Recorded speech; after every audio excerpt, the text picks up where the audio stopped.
Днес се намираме в Народно читалище Свети Климент Охридски, основано през далечната 1858 г.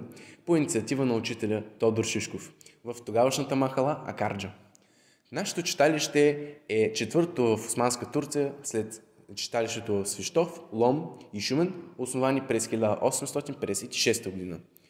Читалището е свидетел на всички исторически събития, сполетели нашият град. През 1860 г. се разработва устава на това читалище.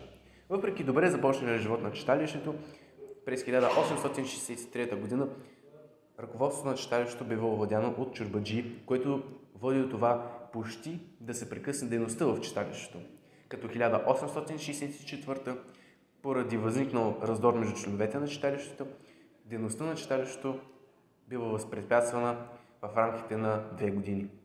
2 години по-късно, младите членове на Българската църковна училищна община възстановяват това читалище и то започва да функционира в контекста на нарасналия интерес към подобни институции в национален план. По това време обект на народната просвета ставали не само списанията, вестниците и книгите, но и разговорите, дебатите, споровете, театъра, комедията, които заемали видно място в дейността на това читалище. Културната и родолюбива дейност тук в читалище Климент Охридски спечелват доверието и любовта на старозагорското население. Като основни дарители и поддръжници на читалищната дейност тук в читалище Климент Охридски, на църковното настоятелство при храма Света Богородица се позволява извършването на духовни беседи и други дейности за развиване на духовната просвета на старозагорци. Паралелно с това, като част от основната дейност на читалището, в театралния салон читалищните дейци организират пиесите Дело на дявола, Милионерът и Йончо Вихановете, както и други пиеси от български и руски автори. Тук се помещава третата по големина библиотека в Стара Загора с над 45 000 тома. В творческа напредвара работят на 30 формации и школи за млади и стари.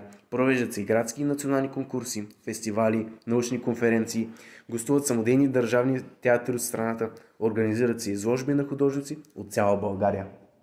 В сградата на Народно читалище Свети Климент Охридски се помещават множество творчески групи, като например ансамбъл за народни песни и танци, зорница, вокални студия Розов свят, театрална школа на самодейни таланти, както и много други.